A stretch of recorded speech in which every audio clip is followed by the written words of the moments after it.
Berbuka puasa itu bukan cuma soal makan loh, ada seninya, ada tradisinya, dan yang paling penting, ada momen kebersamaannya. Hari ini, kita bakal kupas tuntas perjalanan kuliner yang bikin setiap momen berbuka jadi terasa begitu istimewa. Nah, kutipan ini benar banget kan? Inti dari Ramadan itu ya salah satunya momen kumpul bareng keluarga pas buka puasa. Ada perasaan hangat dan antisipasi yang beda gitu. Saat kita semua nungguin azan sambil liatin hidangan di meja. Oke, setiap perjalanan berbuka puasa itu selalu dimulai dari satu titik yang sama. Yang manis-manis, ya kita lagi ngomongin takjil. Ini dia hidangan pembuka yang dengan lembut mengakhiri puasa kita hari itu. Jadi, apa sih takjil itu sebenarnya? Dan kenapa penting banget? Tujuannya tuh ternyata cerdas banget. Yaitu buat naikin lagi gula darah dan energi kita secara cepat, tapi pelan-pelan. Biar perut yang udah kosong seharian nggak kaget. Nah, takjil sendiri bisa kita kelompokkan nih. Pertama, ada kategori yang klasik, yang hangat, dan yang manis. Jenis-jenis hidangan kayak gini tuh rasanya kayak pelukan hangat buat perut kita. Mulai dari kurma yang udah jadi tradisi, sampai kolak pisang yang selalu berhasil bikin kita nostalgia. Terus ada juga lawannya nih, pilihan yang segar-segar dan dingin. Wah, ini sih penyelamat di hari yang panas banget buat ngilangin dahaga. Mulai dari es buah yang penuh warna sampai mango sago yang kekinian, semuanya tuh dirancang buat kasih kesegaran instan. Oke, setelah kita mulai dengan yang ringan dan manis, sekarang waktunya kita beralih ke menu utamanya. Disinilah kita bisa lihat kekayaan dan keragaman masakan rumahan khas Indonesia. Pilihannya tuh kayak nggak ada habisnya ya kan? Tapi tenang, kita bisa bagi jadi beberapa kategori utama kok, biar lebih gampang nentuinnya. Coba kita bandingin dua pendekatan ini. Di satu sisi, ada hidangan yang praktis, kayak tempe pedas manis, yang cocok banget buat buka puasa di hari kerja yang sibuk. Nah, di sisi lain, ada hidangan yang lebih meriah, kayak ayam bakar taliwang. Mungkin masaknya butuh usaha lebih, tapi hasilnya, wah, sepadan banget buat momen kumpul-kumpul spesial.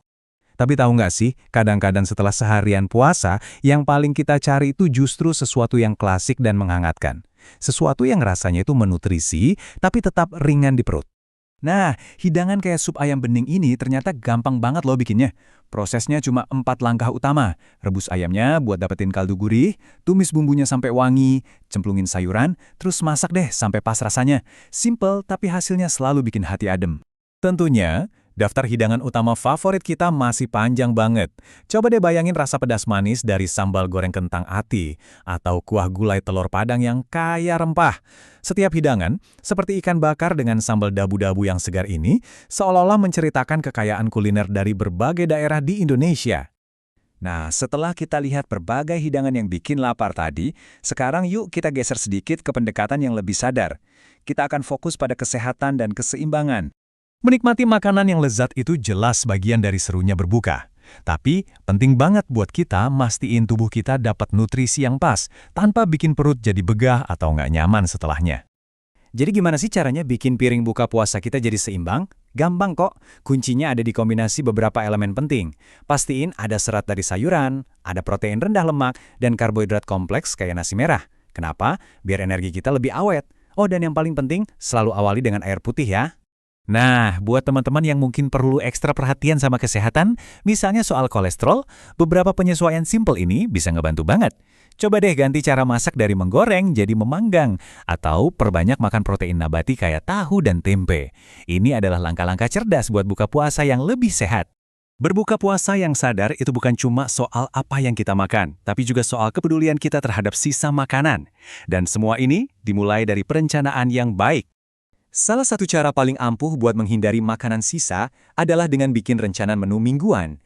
Kalau kita udah tahu mau masak apa, kita bisa belanja sesuai kebutuhan aja, jadi nggak ada bahan makanan yang akhirnya terbuang sia-sia. Terus, kalaupun masih ada makanan sisa, jangan langsung dibuang. Kita bisa jadi lebih kreatif. Nasi sisa semalam, wah itu bisa jadi nasi goreng paling enak buat sahur.